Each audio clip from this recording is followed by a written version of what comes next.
أن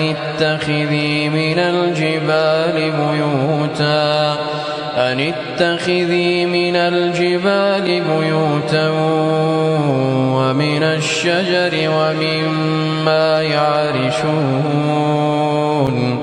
ثم كلي من كل الثمرات فاسلكي سبل ربك ذللا يخرج من بطونها شراب مختلف ألوانه فيه شفاء للناس إن في ذلك لآية لقوم يتفكرون. Voilà ce que ton Seigneur révéla aux abeilles. Prenez des demeures dans les montagnes, les arbres et les treillages que les hommes font, puis mangez de toute espèce de fruits, et suivez les sentiers de votre Seigneur rendus faciles pour vous. De leur ventre sort une liqueur, aux couleurs variées, dans laquelle il y a une guérison pour les gens. Il y a vraiment là une preuve pour des gens qui réfléchissent. Au nom de Dieu, les tout miséricordieux, les très miséricordieux, ton Seigneur a inspiré aux abeilles. Prenez des demeures dans les montagnes, les arbres et ce qu'ils, les hommes, érigent, comme treillage et ruches, et mangez de tous les fruits et fleurs, et suivez humblement le chemin que vous fait votre Seigneur. De leur ventre sort un liquide aux couleurs variées, dans lequel se trouve une guérison et un remède. Pour les gens, c'est un signe à faire connaître Dieu pour ceux qui réfléchissent. Verset 68-69, sourate Les Abeilles. Chers frères et sœurs, dans les versets 68, on trouve le mot « révéla ». On trouve le même verbe dans une 50 de versets coraniques situés dans plusieurs sourates. Mais nulle part parmi ces versets, le mot en question n'a été associé à un tel sens de révélation, c'est-à-dire révélation aux insectes ou aux animaux, sauf dans ces versets de sourates les abeilles. Par contre, on trouve le mot sakhara qui veut dire soumis à votre service. Lorsque Allah, louange à lui, nous rappelle de ces créatures qui consacrent pour la nécessité de la vie, le confort et le bien-être des humains. En revanche, le verbe en arabe qui est traduit par révéler et awha, ces mots dans les 5 Corans étaient toujours mentionnés lorsque Allah parle de ses prophètes et les messages qu'il envoie à l'humanité à travers ses envoyés, comme dans les versets 5 de sourate Al-Muzammil. Nous allons te révéler des paroles lourdes, ça veut dire très importantes. Ou pour parler des personnes que Allah a choisies autres que les prophètes, comme par exemple dans les versets 38 de sourate Taha, lorsque nous révélâmes à ta mère ce qui fut révélé. Notons aussi que la révélation mentionnée dans ces derniers versets n'est pas du même sens que celle du verset de sourate Al-Muzammil. De même que le mot Awha dans les versets 68 des sourates Les Abeilles est du même sens que celui du verset 38 des sourates Taha. Un sens proche au mot Ilham, ça veut dire jeter dans le cœur ou dans l'esprit d'une créature. Allah nous informe donc que les abeilles identifient et repèrent leurs ruches et leur treillage par une révélation divine, ilham, jetée dans le cœur ou dans l'esprit d'une créature. Chers frères et sœurs, ces versets mettent en évidence les abeilles faisant leur propre maison, se nourrissant de toutes sortes de fleurs et produisant du miel. les abeilles possèdent la plus étonnante connaissance d'ingénierie et d'architecture du règne animal. Elles se distinguent de plusieurs autres créatures sur le plan de leur vie sociale et stupéfient les scientifiques qui étudient leurs moyens de communication. L'ordre à l'intérieur de la ruche est particulièrement stupéfiant. Pour cette raison, les scientifiques ont effectué des études très détaillées des abeilles, en commençant par la façon dont l'ordre est établi à l'intérieur de la ruche, les critères en vertu desquels les tâches sont divisées et comment de si énormes communautés sont capables de coopérer si confortablement. Les résultats qu'ils ont obtenus ont donné beaucoup à réfléchir aux chercheurs eux-mêmes. Chers frères et sœurs, les Courans et la Sunna mentionnent plusieurs aliments bénéfiques pour notre santé et que l'on retrouve dans la nature que le Tout-Puissant nous a accordé. L'un d'entre eux est très célèbre pour ses vertus et il est utilisé depuis des siècles à travers le monde entier dans les médecines traditionnelles, mais de plus en plus dans la médecine moderne. Il s'agit du miel. Le miel est reconnu par la science comme étant un remède pour de nombreux maux qui touchent l'être humain. Et notre Saint-Coran mentionne ces bienfaits dans la sourate Les abeilles. De leur ventre, Allah a dit, de leur ventre sort une liqueur aux couleurs variées dans laquelle il y a une guérison pour les gens. De même, la Sunna vient confirmer des vertus bénéfiques du miel pour nous soigner. Selon les prophètes, paix sur lui et sa famille, il n'y a pas de maison dans laquelle se trouve du miel sans que les anges ne demandent pardon pour ses habitants. Si un homme boit du miel, entre en lui 1000 remèdes et sortent de lui 1000 maux.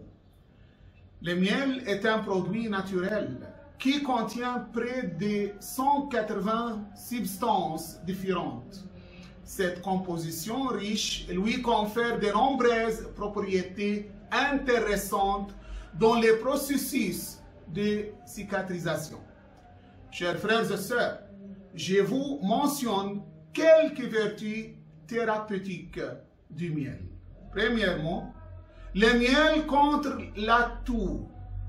Une récente étude de l'Université de Pennsylvanie a révélé, suite à une expérience menée avec des enfants qui toussaient, que ceux qui prennent du miel avant de dormir passaient une nuit plus paisible que ceux qui n'en avaient pas pris. Le miel soulage de nombreux maux du ventre, notamment la colique, la dyspepsie ou l'ulcère d'estomac. Le miel soigne également les plaies. Il possède des vertus calmantes et caractérisantes pour les blessures. Le miel a aussi les mêmes propriétés que l'eau oxygénée pour désinfecter. Le miel est un bactéricide efficace qui pourrait servir à l'industrie pharmaceutique pour remplacer, par exemple, des antibiotiques moins efficaces. La richesse du miel en potassium fait de lui un bactéricide naturel On peut donc l'utiliser pour conserver des aliments. Le miel est l'édulcorant le plus naturel que vous puissiez trouver. Vous avez certainement entendu parler des gens qui mettent du miel dans leur thé au lieu du sucre raffiné ou qui les substituent au sucre en cuisson. Les antioxydants du miel peuvent aussi protéger votre système immunitaire et faire disparaître des maux comme le rhume et la grippe. Le miel est un hydrate de carbone qui interfère dans la digestion des graisses par libération d'un corps d'insuline. Cette action, à son tour, stimule les tryptophane, un composé qui nous rend somnolents. Si vous avez des problèmes à dormir, prenez un verre de lait chaud avec du miel avant de vous coucher. La chaleur dégagée par le lait chaud augmente l'effet du tryptophane. Plutôt que de régler votre carence en glucides avec une des boissons pour sportifs et dans ces cas, consommez quantité de sucre raffiné, essayez une cuillerée de miel pour un regain d'énergie. Des études suggèrent que le miel est l'un des hydrates de carbone les plus efficaces avant une séance d'entraînement, car il est facilement digéré et est libéré dans le métabolisme à un rythme régulier. Enfin, le miel est très utilisé dans les cosmétiques pour ses propriétés hydratantes, nourrissantes et antioxydantes. On les retrouve ainsi dans les soins pour cheveux, les crèmes hydratantes, les baumes et même dans les compléments alimentaires. Donc, chers frères et sœurs, donc les titres, les abeilles, donné à la 6e sourate du Coran n'est pas anodin. Il renferme des enseignements sublimes et nous venons d'en exposer une toute petite partie. L'abeille est un exemple à suivre dans sa façon de vivre. Elle a compris que la réussite et le succès reposent sur des lois immuables qu'Allah a établies dans la création. Vivre en société organisée, structurée, disciplinée et solidaire, être imprégné de la culture du travail et du sacrifice, œuvrer pour l'intérêt général, et partager avec l'autre. Elle partage gratuitement, sans compter son miel. Enfin, n'oublions pas que l'abeille est connue aussi pour sa science. Elle possède des connaissances en mathématiques, physique et biologique pour arriver à ce résultat avec succès. Pour tout cela, Allah nous interpelle à méditer la création pour comprendre la vie, pour rechercher le succès et notre bonheur sur terre. Il dit à cet effet: en vérité, dans la création des cieux et de la terre et dans l'alternance de la nuit et du jour, il y a certes des signes pour les doués d'intelligence qui, debout, assis, couchés sur leur côté, invoquent Allah et méditent sur la création des cieux et de la terre, disant: Notre Seigneur, tu n'as pas créé cela en vain. Gloire à toi. Garde-nous du châtiment du feu. Sourate La famille d'Amran, verset 190. Que Dieu nous éclaire les poitrines et le cœur à partir de son livre sublime et nous guide vers son chemin. Walhamdulillahi Rabbil Alamin.